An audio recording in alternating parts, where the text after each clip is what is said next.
이 말씀 가지고 기쁨으로 일합시다 라는 제목으로 잠시 말씀을 나누려고 합니다. 누구나 일정한 직업을 갖기를 원합니다. 직업은 우리들의 삶과 굉장히 밀접해 있기 때문입니다. 우리는 직업을 통해서 우리가 살아갈 수 있는 삶의 기반도 만들고 또 직업을 통해서 우리가 필요한 물질을 얻기도 합니다. 그래서 이 직업은 우리 삶 가운데 있어서 굉장히 중요한 부분임에 틀림이 없습니다. 어떤 일을 하느냐, 사실 이것도 굉장히 중요합니다. 사실 직업에는 귀천이 없다라고 우리가 이야기를 하지만 귀천이 아니고 어느 정도 대우가 좀 달라지는 것을 느낄 수 있는 부분이 있어요. 살다 보면. 그게 어느 순간이냐 하면 은행에 대출을 받으러 갔을 때 이 직업에 따라서 대출의 한도가 달라지는 것을 경험하게 될 수 있습니다. 그리고 젊은 사람들 같은 경우는 결혼 상담소에 내 이력서를 넣을 때 어떤 직업을 가지고 있느냐에 따라서 점수가 달라져요. 점수가. 참 직업에는 귀천이 없다 그러더니 이렇게 살다 보면 직업 때문에 겪는 그런 에피소드가 많이 있을 수 있습니다. 한국에서 우리가 살다 보면 한국에서 경력을 만들어 가죠. 대학을 졸업하고 직장을 취직하고 경력을 만들어 가서 어떤 직업을 가질 수 있지만, 번듯한 직업도 우리가 가질 수 있지만, 이렇게 이민자의 삶을 살다 보면 경력 단절이 되어지는 경우가 굉장히 많습니다. 한국에서는 서울대도 나오고 좋은 대학도 나오고 좋은 직장도 가지고 계셨던 분들이 이 호주 땅에, 다른 이민자의 땅에 딱 들어오시면 그 경력을 이어서 무언가 해나가기가 굉장히 어려워. 일단은 말이 안 되니까 그런 것 같습니다. 그래서 우리들 가운데 그런 말이 있잖아요. 공항에 누가 마중 나오느냐에 따라서 그 사람의 호주에서 삶이 결정되어진다. 공항에 마중 나온 사람이 만약에 어디서 서빙을 하는 그런 일을 해요. 그러면 서빙하는 일자리들을 소개시켜 준다는 거예요. 만약에 청소를 하시면 청소하는 일자리를 소개시켜 주시고, 만약에 학교를 다녀서 다른 것들을 하시는 분들은 자기가 경험했던 것들을 소개시켜 주기 때문에 누가 마중을 나오느냐가 굉장히 중요하다라는 거죠. 시대에 따라서 뜨고 지는 직업들도 굉장히 많이 있습니다. 예전에는 무조건 판검사, 의사 이런 것들이 가장 좋은 직업으로 이야기가 됐었고, 예전에 아이들에게도 나중에 커서 뭐가 될래 그러면 1순위가 가수요, 연예인요 이런 것들이었습니다. 근데 요즘에는 좀 바뀌었습니다. 요즘에는 뜨는 직업들, 한국고용정보원에서 조사한 것을 살펴보면 뜨는 직업들 중에 뭐가 있냐면 유튜버, AI 전문가, 그리고 프로게이머 이런 것들이 거의 상위 클래스에 올라가 있어요. 그러니까 예전하고는 또 이 직업의 어떤 방향성이나 아이들이 추구하는 최고의 직업군이 많이 바뀌어져 가고 있어요.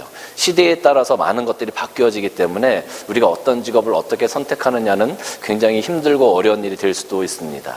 또 직업을 선택할 때 우리가 가장 고민해야 될 것 중에 하나가 뭐냐 하면 내가 잘하는 것과 내가 좋아하는 것의 어떤 그 갈등이라고 할 수 있어요. 내가 정말로 좋아하는 일, TV나 이런 것들을 보게 되면 거기 나와서 상담하고 이렇게 세미나를 하시는 분들이 항상 하시는 얘기가 좋아하는 일 하세요 이렇게 많이 권면을 합니다.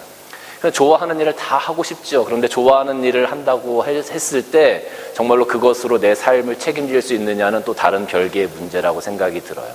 내가 잘할 수 있는 일, 내가 정말 잘하지만 그거를 할 때 내가 별로 행복하지 않다면 그 역시 또한 문제가 될 수 있겠죠. 다른 사람은 하루 종일 해야 되는 일을 나는 딱 가면 한 2-3시간이면 끝낼 수 있어. 한 4시간만 하면 끝낼 수 있어. 그 부분에 대해서 내가 잘할 수 있지만 내가 이것으로 행복하지 못하다라는 느낌을 받는 경우도 참 많이 있습니다. 그래서 이 직업을 선택하는 것은 굉장히 어려운 일이고 또 그 직업을 통해서 내가 삶의 만족도를 얻는 것도 굉장히 어려운 부분이라고 할 수 있습니다. 오늘 저는 기쁨으로 일합시다라는 제목을 가지고 우리가 어떻게 직업을 가졌을 때, 또 직업을 갖고 우리가 일을 할 때 어떠한 마음으로 일을 하면 좀 그 가운데 우리가 기쁨을 누릴 수 있을까를 여러분들과 잠시 말씀을 나누려고 하는 겁니다. 우리가 기쁨으로 일을 하기 위해서는 첫째로 우리 마음 가운데 열정이 있어야 합니다. 그러니까 어떻게 보면 나한테 맞는 일인지 아닌 일인지를 결정하는, 그것을 판별하는 기준도 이 열정이라고 할 수 있어요. 열정, 다른 사람이 가르쳐주지 않아도 내가 이 일을 하면서 내 기술을 더 발전시키기 위해서, 내가 새로운 기술을 습득하기 위해서, 더 많은 지식을 내가 습득하기 위해서 내 스스로 노력할 수 있는 그런 열정들이 내 마음 가운데 있다면 여러분들은 아마 그 직업을 잘 선택하신 것이라고 이야기할 수 있을 것 같아요.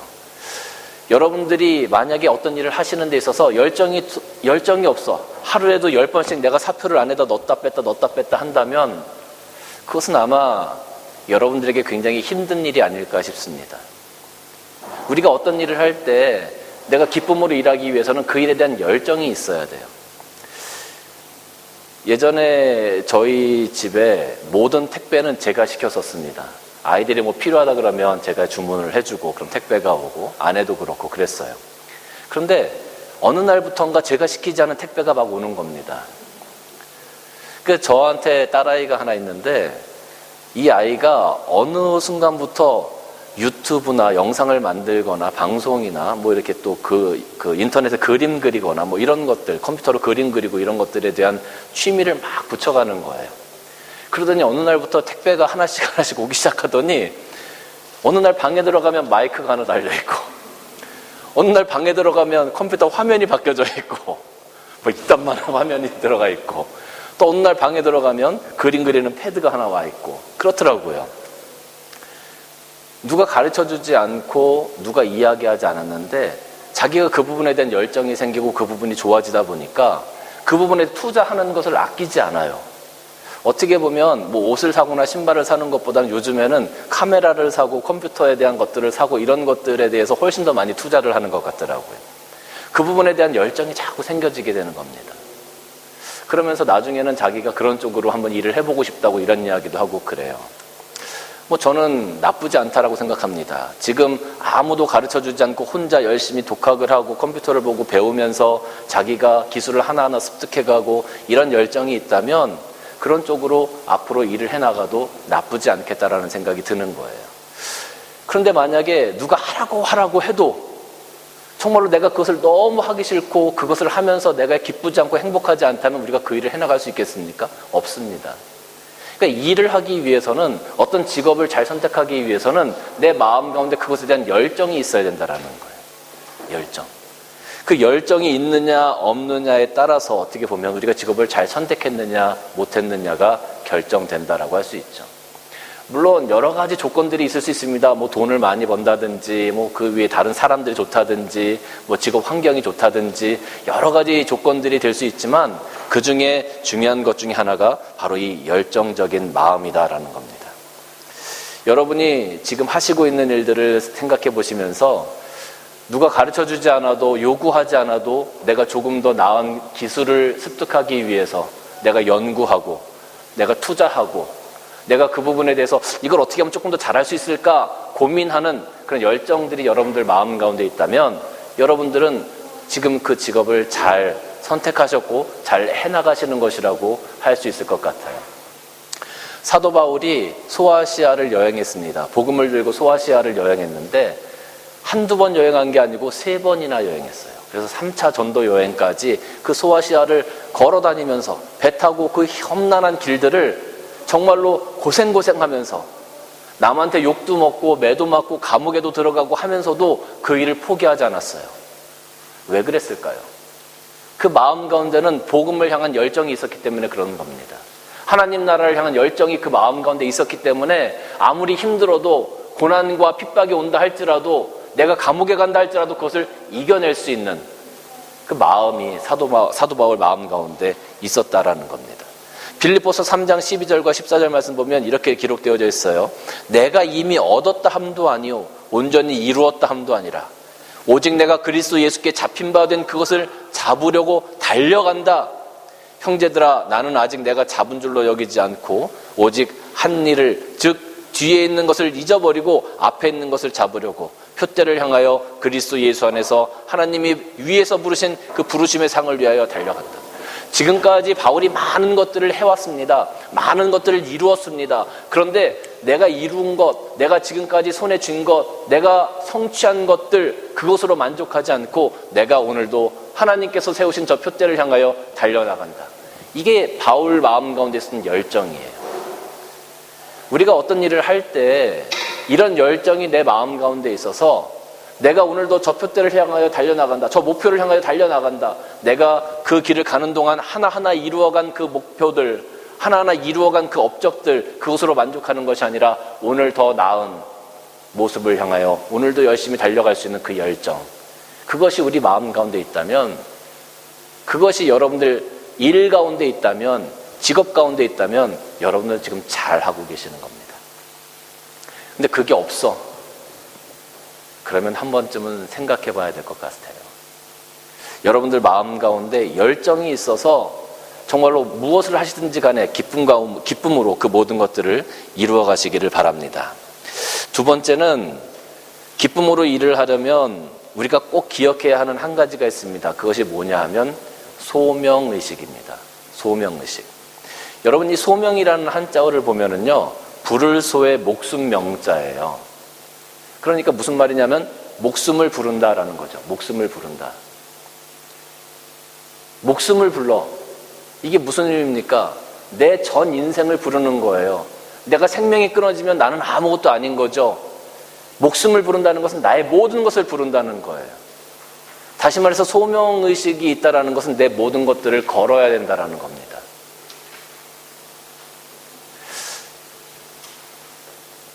나의 모든 것을 사용하고 나의 모든 것을 부를 수 있는 사람은 누굽니까? 내 주인이죠. 바로 하나님께서 나의 주인이 되어주시고 나의 모든 것들을 불러서 이 일을 나에게 맡기셨다라는 그런 고백이 우리 삶 가운데 있어야 된다는 거예요. 내 목숨을 걸고 해야 되는 일이라면 우리는 최선을 다할 수밖에 없는 거죠. 우리는 게을러 앉아있을 수가 없는 겁니다. 여러분, 우리가 직업 소명설이다라는 이야기를 여러분들 한 번씩 들어보셨을 거예요. 사실 직업 소명설은 마틴 루터가 처음에 이야기를 한 건데요. 이 마틴 루터가 이 소명설에 대해서 이야기한 이유가 있습니다. 그것이 뭐냐면 성과 속에 대한, 성스러운 직업과 속된 직업의 경계선을 좀 무너뜨리려고 마틴 루터가 이 이야기를 한 거예요. 무슨 얘기냐 하면, 종교개혁 당시에 성당에 가면 사제들이 있었습니다. 사제들은 하나님의 일을 감당하는 사람들이니까 거룩한 옷을 입고 거룩한 모습으로 거룩한 예배를 인도합니다. 그러니까 그것은 성스러운 일이라고 우리가 생각을 했어요. 그런데 밖에 나가서 다른 사람들은, 성도들은 예배 마치고 바깥에 나가면 어떤 사람은 구두를 고치기도 하고, 어떤 사람은 배달을 하기도 하고, 어떤 사람은 청소를 하기도 하고, 세상의 일을 한단 말이죠. 그건 세상적인 일이니까 속되다, 이렇게 우리가 생각을 했던 거예요. 그런데 이 마틴 루터는 생각이 좀 달랐습니다. 이게 속되고 오직 성직만 성스러운 것이 아니라 우리는 다 같이 하나님께서 부르신 그 일들을 감당하는 사람들이다라는 거예요. 목사만 하나님께서 부르신 소명이 아니고, 여러분들이 우리가 세상 가운데서 무슨 일을 하든지 간에, 그것이 변호사를 하든 검사를 하든 의사를 하든 아니면 청소를 하든 아니면 그 레스토랑을 운영하든, 여러분들이 서 있는 그 자리가 바로 하나님께서 부르신 자리다라는 거예요. 여러분, 이거는요 굉장히 큰 차이가 있습니다. 무슨 얘기냐면 이런 예화가 있어요. 루터가 어느 날 성당 앞을 나갔는데 한 청소부가 마당을 쓸고 있는 겁니다. 그러니까 그 청소부에게 물었어요. 지금 뭐하고 계십니까? 그랬더니, 보시면 모릅니까? 마당을 쓸고 있죠. 이렇게 대답을 했어요. 그때 루터가 그 청소부에게 이야기했습니다. 아닙니다. 당신은 그저 마당을 쓸고 있는 것이 아니라 하나님께서 만드신 이 세상을 깨끗게 만들고 있는 겁니다. 여러분, 그러면 의미가 완전히 달라지는 거죠. 그저 마당을 쓸고 나는 쓸데없는 청소부일 뿐이야 라고 생각했던, 그런 자괴감에 빠졌던 사람이 하나님께서 만드신 이 창조 세계를 깨끗게 만들고 있는 아주 큰 일을 감당하는 의미 부여가 되는 겁니다. 그게 바로 소명의식이라는 거죠. 하나님께서 나에게 이 일을 맡기셔서 내가 이 일을 감당하고 있는 거예요. 그러면 같은 일을 하더라도 그 의미가 완전히 달라지는 겁니다. 거기에서 느낄 수 있는 행복과 기쁨이 완전히 달라지는 겁니다. 지금까지는 사제들만, 목사님들만 하나님께서 인정해 주시는 그런 직업으로, 그리고 나는 이 땅에서 먹고 살기 위해서 지금 열심히 일하고 있는 것으로 사람들이 생각을 했어요. 그런데 그게 아니라 목사님이나 사제들도 하나님께서 부르신 일이고, 내가 지금 하고 있는 이 땅에서 하고 있는 이 모든 일들도 하나님께서 나에게 허락하신 일, 하나님께서 창조하신 이 세상 가운데 하나님께서 나에게 맡겨주신 일이라는 것을 생각할 때 완전히 의미가 바뀌어진다라는 거예요.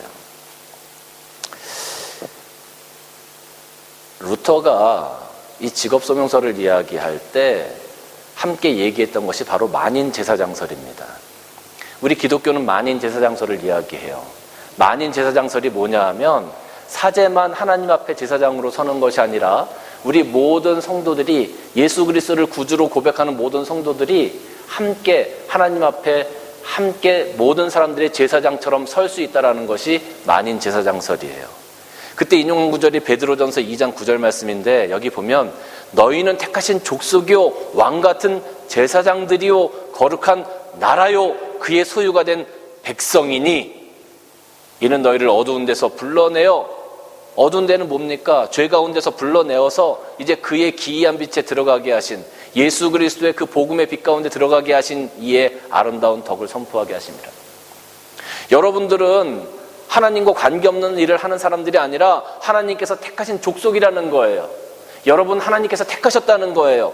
그리고 여러분들은 그냥 택해서 허드렛 일을 하는 사람들이 아니라 왕같은 제사장이라는 거예요.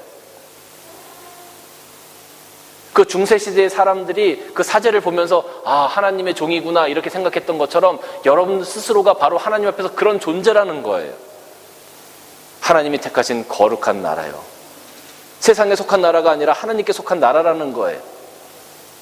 죄의 소유가 아니라 하나님의 소유가 된 백성이라는 거예요. 그러니까 여러분들이 이렇게 위대하고 여러분들이 이렇게 훌륭하신 사람들이고 이렇게 하나님께 사랑하시는 사람들인데, 사제들뿐만 아니라 목사님들뿐만 아니라 여러분들이 세상 가운데서 삶 가운데서 해나가고 있는 모든 일들을 하나님께서 여러분들을 사랑하셔서 주신 일이라는 거죠. 그러니까 그것을 우리가 감당해 나갈 때 마지못해서 하지 말고 하나님께서 나에게 허락하신 일을 기쁨으로 감당해 나가야 된다라는 겁니다. 이 소명서를 이야기할 때 루터가 함께 이야기한 게 있어요. 그게 뭐냐면 사람은 먹는 것만 가지고 사는 존재가 아니라는 거예요. 보람을 먹고 사는 존재다. 보람을 먹고 사는 존재. 여러분, 한 사람의 인생을 아주 쉽게 망가뜨리는 방법 중에 하나가 뭐냐면 의미 없는 일을 계속 반복적으로 시키는 거예요. 아무런 의미 없는 일을 반복적으로 시키면 그 사람의 삶이 피폐해지고 그 사람의 삶이 무너져 내리게 된다라는 거죠. 그러니까 우리는 어떻게 보면 이 땅에서 우리의 직업을 통해서 우리의 삶을 통해서 모든 것들을 해나갈 때 그 안에 의미를 찾아가는 일이 굉장히 중요하다라는 거예요. 의미를 찾아가는 것이 굉장히 중요하다. 그러면 이 의미를 어디서 찾을 수 있겠습니까? 어떻게 찾을 수 있겠습니까? 사람들이 궁금해할 수 있잖아요. 사실 그 일을 통한 의미는 어디에서 보물 찾듯이 찾을 수 있는 것이 아닙니다. 내 스스로 만들어가는 겁니다. 내가 하고 있는 일들을 통해서 하루하루 시간마다 그 의미를 만들어가는 거예요. 이렇게 말하면 조금 어려운 것 같은데 루터가 이런 얘기를 했어요. 직업을 통해서 이웃을 섬기는 것이 세상을 예배로 가득 채우는 일이다. 직업을 통해서 이웃을 섬기는 것이 세상을 예배로 가득 채우는 일이다. 여러분, 우리가 직업을 통해서 내가 하고 있는 일들을 통해서 다른 사람들을 행복하게 만들고 다른 사람들을, 내 이웃들을 기쁘게 만들고 이러한 모든 일들이 예배로 세상을 가득 채워가는 일과 똑같다라는 거예요. 그러니까 내가 하고 있는 일을 우리가 천시할 것이 아니라 내가 하고 있는 일들을 통해서 내가 어떻게 내 이웃들과 기쁨을 나누고 내가 저들을 행복하게 만들 수 있을까를 우리가 생각하고 접근하면 그 가운데 우리가 의미를 찾을 수 있게 된다라는 거죠.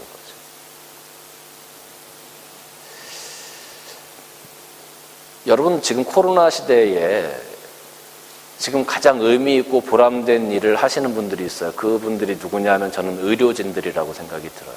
정말 최전선에서 얼마나 그들이 힘들고 어려운 사투를 벌이고 있는지 여러분 뉴스를 보시면 가끔 나오죠.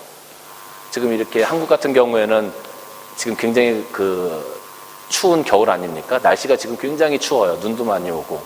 그런데도 그 바깥에 천막 하나 쳐놓고 거기서 지금 계속 코로나 검사를 하고 있는 의료진들이 굉장히 많대요.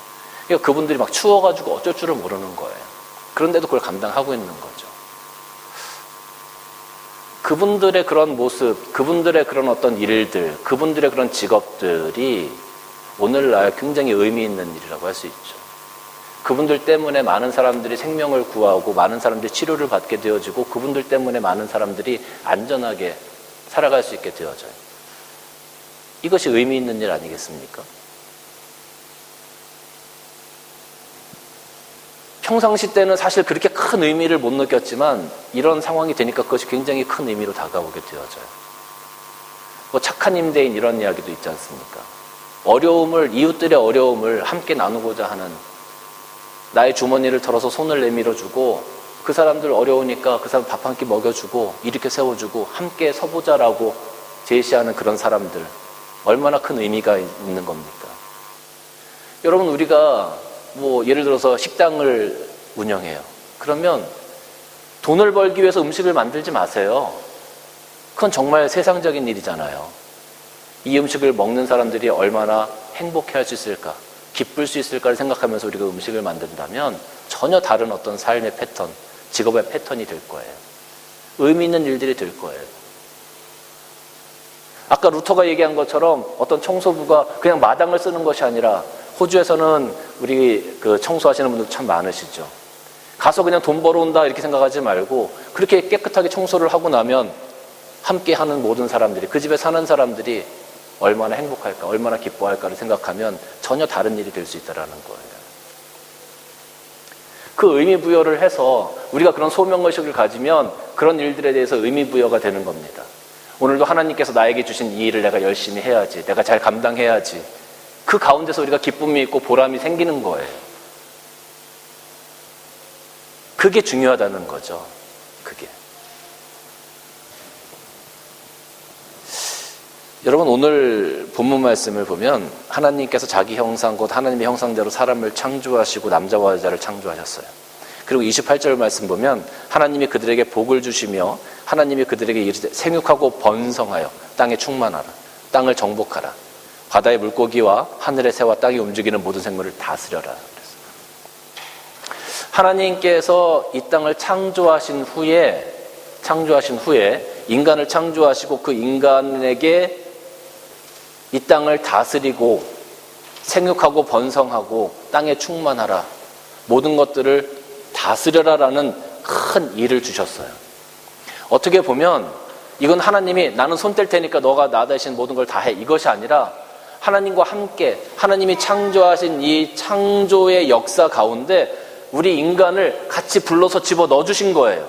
그리고 내 창조 사역 가운데 이 부분을 우리 같이 한번 해보자라고 하나님께 초대하신 거란 말이에요. 아담의 입장에서 가장 행복한 일이에요. 아담의 입장에서 가장 복된 일이 바로 이 일이에요. 하나님께서 부르셔서 그 창조 사역 가운데 들어와서 하나님이 창조하신 이 세상을 다스리고 이 세상에 있는 동물들에게 이름을 지어주고 이 세상의 식물들이 잘 자라도록 물도 한번 주고 하는 그 기쁨이 아마 아담에게 있어서 가장 큰 축복이고 행복한 일이었을 거라는 거죠. 오늘날로 말하면 아담에게 직업이 생긴 거예요. 그렇죠? 하나님께서 주신 직업이 생긴 거예요. 하나님께서 불러서 사용하시는 직업이 생긴 거예요. 아마 기쁨으로 그것을 했을 겁니다. 저희 집 뒤에 조그마한 텃밭이 있습니다. 예전에는 뒷마당을 다 밭으로 했는데 이제 너무 힘들어서 그만큼 못하고 조그맣게 했어요. 요즘에 고추가 나요. 고추가 조금씩 납니다. 한 5그루 정도 심었는데 고추가 이제 막 달리기 시작해요. 그 고추가 조금 자라서 하나, 두 개 따기 시작하는데 그걸 딸 때마다 왜 그렇게 마음에 기쁨이 있는지, 왜 그렇게 좋은지 모르겠어. 고추가 조금 이렇게 크게 자라요. 그래서 그거를 한 번 갈 때마다 한 4-5개씩 따는데 그 딸 때 왜 그렇게 마음이 좋은지 모르겠어요. 이건 진짜 뭐라고 표현할 수 없는 게 그냥 좋더라고요. 고추 몇 개 따는. 근데 사실 고추 몇 개 아무것도 아니잖아요. 우리가 시장 가면은 그냥 돈 한 2, 3불만 주면 이만큼씩 주는데 고추 몇 개 아무것도 아닌데 왜 그렇게 좋은지 모르겠어요. 고추나무가 조금 이렇게 비실비실하면 아 이거 왜 그러지 하고 은근히 걱정도 되고요. 사실 아무것도 아닌데 뒷마당에 있는 고추나무 하나도 그런데 하나님께서 창조하신 그 에덴 동산에서 그 아담이 그 모든 것들을 관리하고 다스리고 하나님과 교통하면서 그 일들을 해나갈 때 아담에게 그 있었던 그 행복이라는 것은 아마 이루 말로 할 수 없는 큰 행복이었을 겁니다. 그런데 하나님께서 주신 이 행복한 일, 이 기쁜 일이 변질되기 시작합니다. 사단이 하와를 유혹하고 선악과를 따먹은 이후로 아담과 하와에게 하나님께서 허락하신 그 일들이 더 이상 기쁨과 행복의 일이 되지 못했어요. 창세기 2장 17절과 19절 말씀 보니까 아담에게 이르시되 내가 내 아내의 말을 듣고 내가 내게 먹지 말라 한 나무의 열매를 먹었은즉 땅은 너로 말미암아 저주를 받는다. 너는 평생에 수고해야 그 소산을 먹게 될 거다. 땅이 내게 가시덤불과 엉겅퀴를 낼 것이다. 내가 먹을 것은 밭의 채소인즉 내가 흙으로 돌아갈 때까지 얼굴에 땀을 흘려야 먹게 될 거다. 지금까지는 이 일이라는 것이, 이 노동이라는 것이, 나에게 주어진 직업이라는 것이 하나님 앞에서 가장 큰 행복이었고 가장 큰 의미가 있는 일이었어요. 근데 죄가 그 10년 가운데 들어오고 나니까 가장 행복했던 일이 가장 어려운 일이 됐어요. 가장 하기 싫은 일이 됐어요.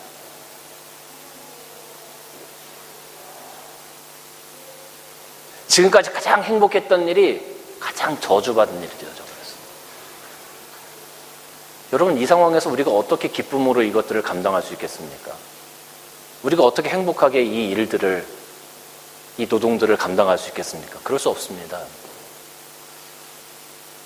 죄 가운데서는 우리가 일하는 것에 대한 기쁨을 찾을 수가 없어요.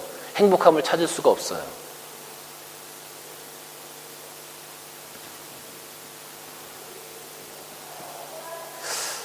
그래서 우리가 이 소명의식을 회복해야 된다는 것은 예수 그리스도로 말미암아 우리가 죄 가운데 있었던 우리가, 죽을 수밖에 없던 우리가 예수 그리스도의 보혈로 말미암아 우리가 깨끗함을 입고 다시 한번 구원받은 자로서 하나님의 백성이 되었잖아요. 하나님의 거룩한 나라가 되었잖아요. 거룩한 제사장들이 되었잖아요. 하나님의 소유가 되었잖아요. 아담 때 그 죄가 들어와서 우리가 이 일에 대한 모든 행복과 의미를 다 잃어버렸어요. 그런데 다시 하나님께서 우리를 부르셔서 하나님의 소유 삼아주시고 그 모든 것들을 예수 그리스도의 이름으로 말미암아 회복시켜 주셨잖아요. 그러면 이젠 더 이상 그 노동이라는 것, 일이라는 것이 우리를 괴롭히는 저주받은 것들이 아니다라는 거죠. 이제는 그것이 회복되어져야 된다라는 거죠. 지금까지는 우리가 먹고 살기 위해서 정말로 이 저주받은 땅이 엉겅퀴를 내고 내가 하는 모든 일들마다 방해를 하고 내가 하는 모든 일에 대해서 대항을 했다면 이젠 하나님께서 우리를 다시 부르셔서 회복시키셨잖아요. 그러면 내가 하는 모든 일들이, 이 땅에서 감당하는 모든 일들, 직업들이 하나님께서 나를 부르셔서 다시 회복시키신 그 일이 되어야 되는 거죠. 그것이 지금 우리에게 필요한 소명의식의 회복인 거예요. 하나님께서 나를 부르셨다. 하나님께서 나를 부르셔서 이 일을 감당하게 하셨어. 아, 이거 뭐 돈도 안 되고 힘들고 뭐 남들 인정해주지도 않는 직업. 그렇게 생각해버리면 우리는 여전히 세상 가운데 있는, 죄 가운데 있는 생각을 하는 거예요. 하나님께서 나에게 주신 직업이 작은 거라 할지라도 그것을 통해서 우리가 의미를 만들어가고 내 이웃과 사람들을 행복하게 할 수 있는 일들을, 그것을 위해서 노력하고 개발하려고 노력하고 그런 일들이 우리 삶 가운데 필요하다라는 거죠. 그것이 소명의식인 거예요. 아, 그렇다고 그럼 이거 가지고 평생 가야 됩니까? 아니요, 꼭 그렇진 않죠. 더 좋은 것들을 발견하고 만들어가고 하는 것이 아마 하나님께서 우리에게 원하시는 걸 겁니다. 사랑하는 성도 여러분, 기쁨으로 일하는 것, 기쁨으로 내 직업을 감당하는 것, 기쁨으로 내 노동을 감당하는 것, 때로는 힘이 듭니다. 나갈 때 힘들어. 오늘은 쉬었으면 좋겠다. 그런 생각도 들잖아요. 그때마다 여러분 힘내시기를 바라요. 그때마다 내 마음 가운데 있는, 내 영 가운데 있는 열정을 찾아내시기를 바라요. 그리고 하나님께서 주신 그 소명의식을 가지고 그 어려움들을 잘 이겨나가시기를 바라요. 그리고 여러분들이 서 있는 그 삶의 현장 가운데서, 그 직장 가운데서 기쁨으로 여러분들 그 모든 것들을 감당해 나가고, 나와 함께한 모든 사람들에게 내가 어떻게 저들을 행복하게 할 수 있을까, 기쁘게 할 수 있을까, 내 이 일을 통하여서 어떻게 하나님의 나라를 세워갈 수 있을까를 우리가 늘 고민하면서 살아가시기를 주님의 이름으로 간절히 축원합니다. 사도행전 20장 24절 말씀 보면, 내가 달려갈 길과 주 예수께 받은 사명, 곧 하나님의 은혜의 복음을 증언하는 일을 마치려 하면은 나의 생명조차 조금 더 귀한 것으로 여기지 아니하였노라. 바울은 복음을 위해서 모든 것들을 바쳤어요. 복음에 대한 소명이 있었어요. 복음을 전하는 것이 하나님께서 바울에게 주신 직업이었어요. 바울에게 주신 일이었어요. 오늘 여러분들에게 주신 직업은 무엇입니까? 여러분들에게 허락하신 일들은 무엇입니까? 아까도 말씀드렸지만 성직만, 복음을 전하는 일만 거룩하고 내가 하는 일은 세상에 속한 것입니까? 아니요. 하나님께서 여러분들 회복시켰다니까요. 하나님께서 여러분 부르셨다니까요. 하나님의 소유로 여러분 삼으셨다니까요. 하나님의 자녀로 지금 이 땅에서 살아가는 겁니다. 하나님의 자녀로 지금 그 일을 감당하는 겁니다. 최선을 다하십시오. 기쁨을 가지고 나아가십시오. 행복한 마음을 가지고 나아가십시오. 하나님께서 주신 소명의식을 회복하십시오. 그 길이 바로 기쁨으로 우리가 일하는 방법입니다.